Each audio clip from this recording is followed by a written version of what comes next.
Alors, en ce qui concerne les marchés actions, le 7 octobre, il y a eu le DAX qui a avancé de 1,8% et les actions américaines qui ont avancé de moins d'1%.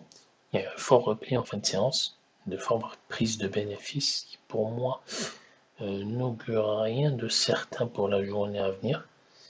Bon, il y a eu les prix de l'énergie qui, à un moment donné, sont un petit peu descendus, ça a aidé la remontée des actions. Ensuite, en fin de journée, malgré tout, ça a réaugmenté. Donc ça prouve que finalement la crise de l'énergie n'est pas prête d'être réglée, malgré la bonne volonté de Vladimir Poutine, qui a choisi d'augmenter la disponibilité du gaz russe. Alors, ce qu'on peut aller voir maintenant, d'un point de vue technique. Ici, sur la journée, on a eu un doji. Donc, comme on peut le voir, un doji avec une mèche bien haute et une bougie rouge. Donc ça signale quand même une incertitude sur cette zone de prix et qu'il y avait des vendeurs, enfin, soit des prises de profit, soit des vendeurs à découvert qui ont ici beaucoup vendu vers la fin. Parce que si on se met maintenant en 30 minutes, ou même allez, en 15 minutes, on voit que grosso modo, ça a commencé à un certain niveau, ça a augmenté rapidement, avec un gap aussi bien sûr, et ensuite c'est revenu sur le cours d'ouverture quasiment même un peu plus bas. Donc sur le Nasdaq, c'est un petit peu incertain. Et pour l'instant, on n'est pas vraiment sorti du potentiel canal baissier ici.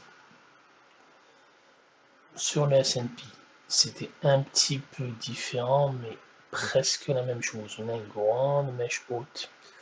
On n'a pas réussi à aller dépasser cette résistance. C'est-à-dire qu'il y a quand même sur la fin, c'est ça qui est important, sur la fin, il y a une grosse hésitation pour les indices américains. Vous aviez en fait deux résistances potentielles. Bon, cette droite là je vais l'enlever parce qu'elle n'a rien à faire en fait ici. Donc vous aviez la moyenne mobile ici, qui est la moyenne mobile à 50 périodes, qui a fait office de résistance, en plus de cette petite résistance à ce niveau là. Donc les acheteurs n'ont pas réussi à faire monter les cours au-delà de ça. Qu'est-ce que ça pourrait impliquer? Les marchés européens, donc en début de matinée, pourraient être hésitants. Et peut-être que les cours demain sur le S&P pourraient ouvrir en petite baisse ou pourquoi pas en gap baissier. Bon, mais pour l'instant, on est sûr de rien. Les marchés sont un petit peu comme des portes de saloon, ça va dans tous les sens. Donc d'ailleurs, les successions de bougies rouges et vertes ici le prouvent un petit peu. C'est difficile de lire le marché dans ces conditions.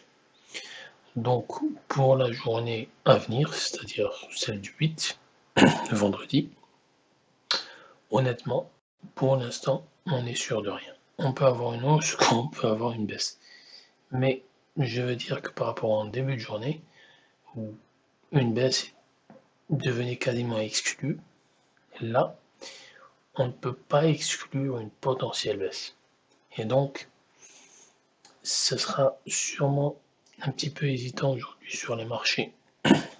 Et peut-être que ça peut prendre aussi les marchés européens un petit peu à contre-pied si jamais le S&P en fait fait moins bien qu'il se comptait ensuite plus tard dans la journée.